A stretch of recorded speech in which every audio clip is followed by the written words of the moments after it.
Hello， 大家好，歡迎嚟到啫喱學煮，我係啫喱。今日呢，我要用呢兩個我自己種嘅有機白苦瓜嚟煮一道好好味嘅餸㗎喎。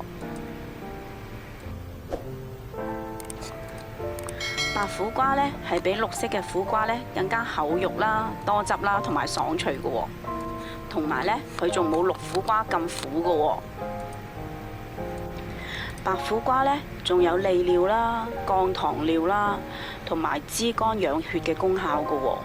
同埋呢，佢嘅熱量呢都非常之低㗎喎，所以都非常之適合減肥嘅人士食用㗎。將個苦瓜切開咗之後呢，我會用一支湯羹啦，將入邊嘅瓜囊刮走佢先㗎。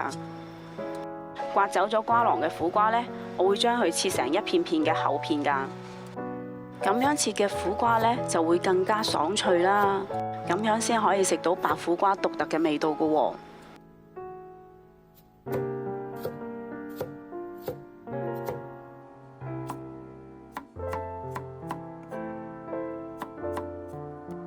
切好咗嘅白苦瓜呢，我哋將佢擺落個碟度備用啦。而家我哋準備定3粒洗乾淨咗個蒜頭啦，跟住喺蒜頭嘅頂度切一刀，然後呢就將啲蒜頭拍鬆佢啦。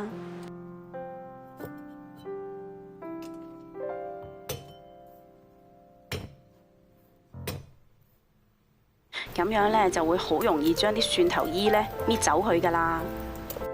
搣好咗啲衣之後呢，我哋就將啲蒜頭切碎佢啦。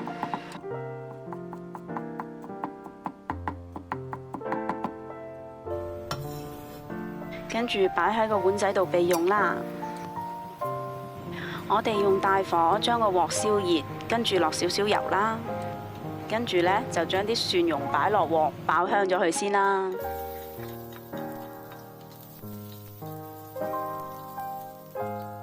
爆香咗啲蒜蓉之後呢，我哋就可以將啲白苦瓜倒落鑊度炒噶啦。我哋好快咁將佢翻炒幾下先。白苦瓜呢，煮之前係唔使飛水，亦都唔使用鹽揦去噶，因為咁樣做呢，係會令到白苦瓜嘅味道呢完全流失噶。翻炒咗一陣之後呢，我哋落翻少少水落去啦，咁樣白苦瓜就唔會炒燶啦。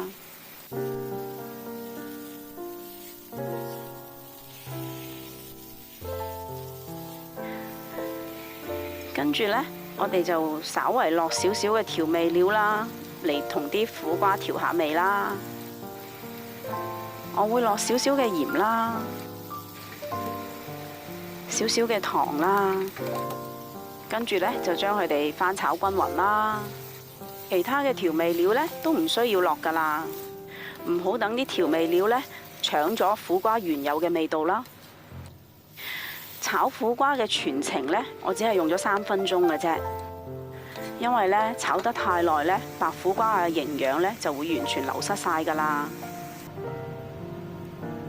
而家呢，就可以將啲白苦瓜上碟噶啦，爽脆多汁、苦中帶甘嘅清炒白苦瓜就已經完成咗啦。同我一樣咁中意食苦瓜嘅你，請你俾個 like 我啦。同埋呢，記得訂閱我嘅 channel 啦，多謝晒你哋嘅收睇啊！我哋下一期影片再見啦，拜拜。